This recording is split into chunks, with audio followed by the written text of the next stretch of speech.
యేసుక్రీస్తు ప్రభువే ఈ యొక్క మార్గమును బయలుపరుచున్నటువంటి వాడు. యేసుక్రీస్తే ద రిడీమర్, ఆయనే విమోచకుడు. ఆయనే ఒక దారి తప్పినటువంటి మనిషిని, ఒక త్రోవ నుండి పక్కకి పోయినటువంటి పాపాత్ముడిని తిరిగి త్రోవలోనికి తీసుకుని వచ్చేటువంటి విమోచకుడు.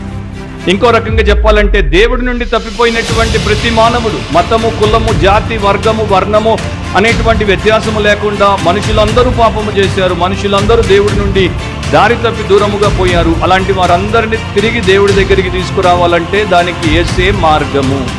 కొంతమంది మతాలను నమ్ముకుంటారు, కొంతమంది ఒక విషయాన్ని నమ్ముకుంటారు, కొంతమంది స్వనీతిని నమ్ముకుంటారు, కొంతమంది వేదాంతాన్ని అంటే ఒక సిద్ధాంతాన్ని, ఒక ఫిలాసఫీని నమ్ముతారు, కొంతమంది మనుషులను, వ్యక్తులను నమ్ముకుంటారు. వీరి ద్వారా మేము దేవుడి దగ్గరికి వెళ్ళొచ్చు అనుకుంటారు. కానీ వారు గ్రహించాల్సింది ఏంటంటే యేసు ఒక్కడే దేవుడి దగ్గరికి, జీవములోనికి, నిత్య జీవములోనికి తీసుకెళ్తాడు, పరలోకానికి తీసుకెళ్తాడు.